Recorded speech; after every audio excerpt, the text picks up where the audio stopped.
Okay, today we're talking about the operator's manual for the 7500 slash 7520 Raymond narrow isel reach truck. There's a lot of insights in here that you don't want to miss. Particularly talking about the cage that's on the top. Not to let things that's too heavy to fall on top of that. Your camera thing that's right on the top of your machine here. Also, when you look on that glass right there in that left-hand corner, there's a brief summary on the window for the machine to let you know also not to transgress certain limits of the machine.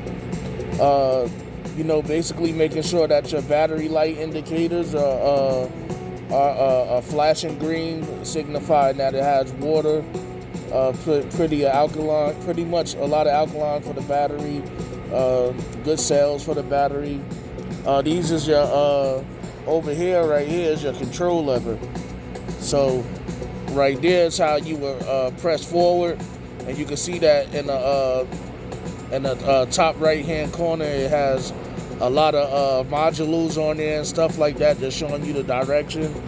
And on the floor right here, which is just like this floor right here, is the dead man's foot. This is actually a live picture of the machine and a live picture of the camera. You know what I'm saying? So this camera does stuff like let's see, we go to menu, we could go to the camera to look and see, the freight on the floor and stuff, and get a little close in there for you, so you can see that that's focused on the floor.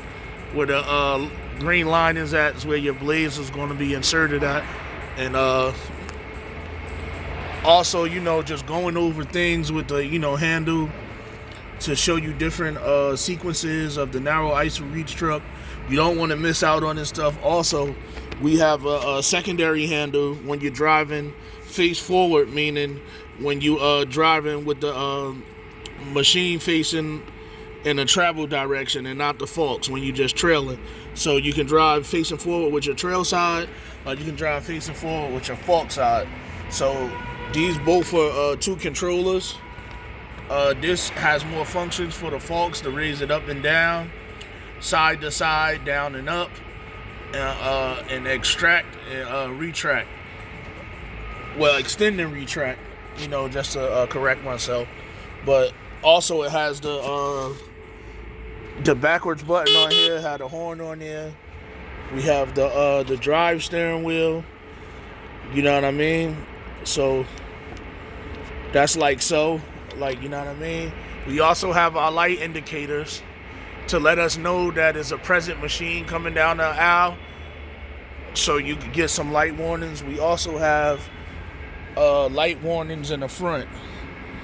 And then as you can see, it comes with the owner manual.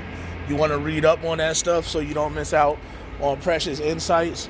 And also right on the glass, it has a lot of good insight on it. Letting you know to check all operating systems and safety devices as noted in the operator's manual. That's why you don't want to skip the operator's manual. And it's report any unsafe conditions immediately. Do not operate truck until corrected. Keep all portions of the body inside the operating compartments. When stopping inside the compartment, stay inside the compartment till the truck comes to a complete halt.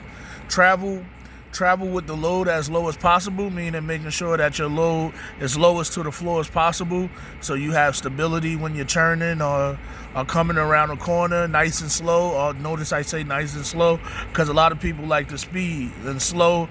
Going slow as possible is the safest way possible. That's how you show you an experienced driver.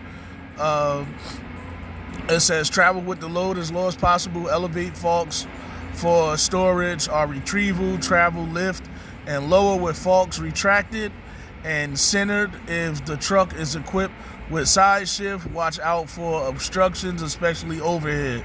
That's your overhead that's right over top of us. Make sure nothing obstructing us. See how close that sign is right there? You got to make sure you watch out for stuff like that so you don't run into it. You got to always be on point. And you want to operate the truck only from an operating position, never a place where any part of your body is between the mast, upright, or outside the truck. Do not carry passengers. As you can see right down there, it says no riding. Nobody is to be on this machine but you when you're driving. It says, do not allow anyone to stand or pass under the load or lifting, because hydraulics can give away and it can result in a fatality or a very bad injury. So do not overload the truck. Check nameplate for capacity, load weight, and load center information, because you don't want to tip the machine and you don't want to blow the motor while you have a heavy load on here and cause, a disaster. So you got to pay attention to your safety sequences. And that was just to cover a brief aspect about things, just so that you can see like what's going on with your machine. But I read a little more just to get a little more in depth. So it says, always look in the direction of travel, keep clear view when load interferes with visibility, travel with load trailing, meaning you make sure that your load is on the forks, and you can drive the machine facing this way right here, coming forward. So the machine can come forward, and while the freight is on the forks, so you don't have to drive forward and have something on your forks obstructing your view. So say always look in the direction of travel, clear, we went over that. Says use special care when operating on ramps, travel slowly, do not angle or turn when truck is low, travel with load uphill. When the truck is empty, travel with the lifting mechanism downhill, meaning you go downhill facing this way, you go uphill facing the opposite way.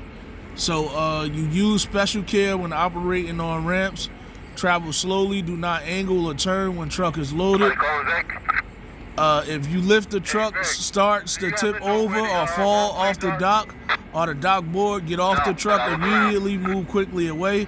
Meaning if you on this machine, this particular machine right here, if you see it leaning or about to tip over, you got to jump off real quick, or because this can result into serious injury or death. So do not lift personnel except on a securely attached ASSI/ITSDF B56. One complaint work platform. Use extreme care, retract force, center side shifts, lifts lower smoothly, remain in operating position as long as personnel is elevated. 13. Spread the forks as far as part or as low spread the forks as far as part as load will permit the center fork, and push completely under the load. Do not handle unstable or loosely stacked loads, meaning if it ain't shrink wrapped good, you see your boxes wobbling around like Jenga or something like that, and it's about to just like look like there's no stability, you move it, you'll fall. Make sure that stuff gets addressed with proper shrink wrap and all that stuff, so your job is taken care of as far as being served. So now it says, do not handle unstable or loosely stacked loads. Observe applicable traffic regulations. Yield right away to pedestrians. Slow down and sound the horn at intersections. That means whenever you get to an intersection, like right here, in between these racks, or you come like right up there and you see that intersection or to there, you blow the horn. So always have safety in your mind. It says when leaving the truck unattended, ensure that forks are fully down like this, and make sure you take the key out of the ignition, and if you're able to, and disconnect the battery cable, because some people like to jump on your machine and just take off, and it's very dangerous when you have people in the warehouse who just want to experiment. So thank you.